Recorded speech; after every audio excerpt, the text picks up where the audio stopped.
கூட்டத்தை பார்க்கிற போது சில பேருக்கு வயிற்றெரிச்சலாக இருக்கும். ஏனென்று சொன்னால், திருமாவளவன் இந்த மாநாட்டை அறிவித்தவுடன் சில அரசியல் ஓநாய்கள், அரசியலிலே கூடு விட்டு கூடு பாய்கிறவர்கள், கொள்கை தெளிவில்லாதவர்கள் எல்லாம் திருமாவளவன் கிளம்பி விட்டார், இனி இந்த கூட்டணி நிலைக்காது என்று சொன்னார்கள். ஆனால் கடந்த 28ஆம் தேதி காஞ்சிபுரத்தில் நடைபெற்ற மாநாட்டில் எழுச்சி தமிழர் தொல் திருமாவளவன் எங்கள் தலைவர் தளபதியை வைத்துக் கொண்டு 18 நிமிடங்கள் பேசிய அந்த பேச்சு கேட்ட நம்முடைய அரசியல் எதிரிகள் எல்லாம், நான் கேள்விப்பட்டேன், மெடிக்கல் ஸ்டோர்களிலே மறுநாளே கிடைக்கவில்லையா. காரணம், அவ்வளோ வயிற்றெரிச்சலால் மருந்து கடையில் விற்ற மறுநாள் பூரா விற்று விட்டதாம். அந்த அளவுக்கு நம்முடைய அரசியல் எதிரிகள் வயிற்றெரிச்சலோடு இருக்கிறார்கள். அவர்கள் வயிற்றெரிச்சல் படபட இந்த கூட்டணி ஒற்றுமையாகவும் நிலையாகவும் இருக்கும் என்பதை நிரூபிக்கின்ற வகையில் இன்றைக்கு தொல் திருமாவளவன் அவர்கள் அனைவரையும் ஒன்று கூட்டி ஒரு மகத்தான நோக்கத்துக்காக இந்த மாநாட்டை கூட்டியிருக்கிறார். எங்கள் தலைவர் தளபதி அவர்கள் திருமாவளவனை சந்திக்கிற நேரத்தில் சொன்னார், இந்த மாநாட்டுக்கு திராவிட முன்னேற்ற கழகத்தின் சார்பில் நீங்கள் நடத்துகிற மகளிர் மாநாட்டுக்கு திமுகவின் சார்பில் நாங்கள் 2 ஆண்களை அனுப்பி வைக்கிறோம் என்று சொல்லி, மற்ற கட்சியின் சார்பில் எல்லாம் மகளிர் வந்தார்கள். திமுகவின் சார்பில் தான் நாங்கள் 20 வந்திருக்கிறோம். நானும் TKS இளங்கோவன் அவர்களும். இதை எதை காட்டுகிறது என்று சொன்னால், தளபதிக்கும் திருமாவளவனுக்கும் இருக்கின்ற அந்த நெருக்கத்தையும் அந்த தொடர்பையும் எந்த சக்தியாலும் முறியத்திவிட முடியாது, யாராலும் தொற்றுக்கூட பார்க்க முடியாது என்பதை இந்த மாநாடு நிரூபித்துக் கொண்டிருக்கிறது. இங்கே பேசியவர்களெல்லாம் தெளிவுபட சொன்னார்கள். திருமாவளவனை பொறுத்த மட்டிலும் அவர் ஒரு முடிவெடுத்தால் அதில் உறுதியாக நிற்பார் என்பதற்கெல்லாம் தெரியும். இங்கே பேசிய அத்தனை தலைவர்களும் மதுவனுடைய கொடுமையை சொன்னார்கள். இதில் கருத்து வேறுபாடே கிடையாது. திராவிட முன்னேற்ற கழகத்துடைய தலைவர் கலைஞர் அவர்கள் இந்த மது விலக்கை தள்ளி வைக்கிற போதே ஒரு கருத்தை சொன்னார்.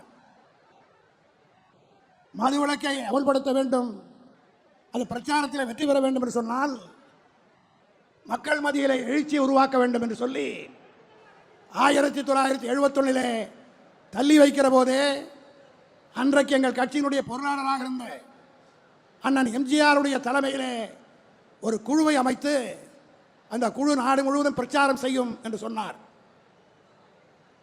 அதற்கு பின்னால் ஏற்பட்ட விளைவுகள் எல்லாம் சொல்ல வேண்டுமென்றால் நேரம் காணாது. ஆனால் மீண்டும் அந்த பிரச்சாரத்தை செய்ய வேண்டும் என்ற அந்த முடிவினை திருமாவளவன் இன்றைக்கு கையில் எடுத்திருக்கிறார். இங்கே பேசியவர்கள் எல்லாம் சொன்னார்கள். ஒன்றை மட்டும் நான் வலியுறுத்த விரும்புகிறேன்.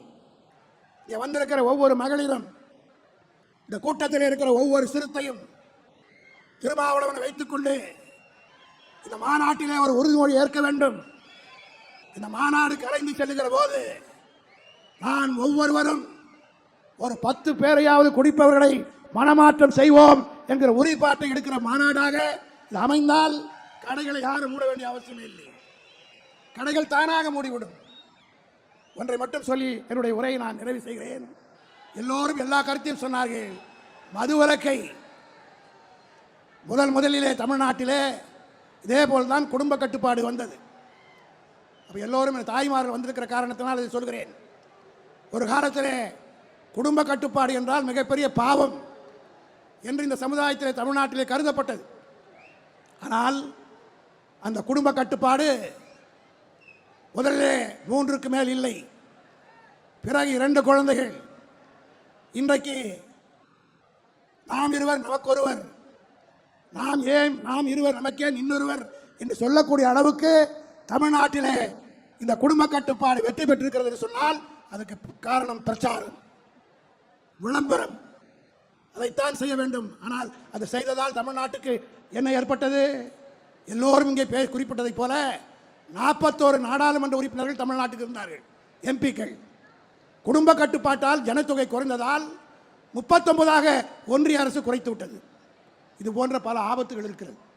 எனவேதான் பிரச்சாரத்தின் மூலமாக அருமை சகோதரர் திருமாவளவன் மிக மிக இந்த மாநாட்டை கூட்டுவது என்பது அரசியல் மாநாடு நடத்திவிடலாம், மகளிர் மாநாட்டை நடத்தி அதிலும் மது ஒழிப்பதற்காக என்று சொல்லுகிற போது ஒரு துணிச்சல் வேண்டும்.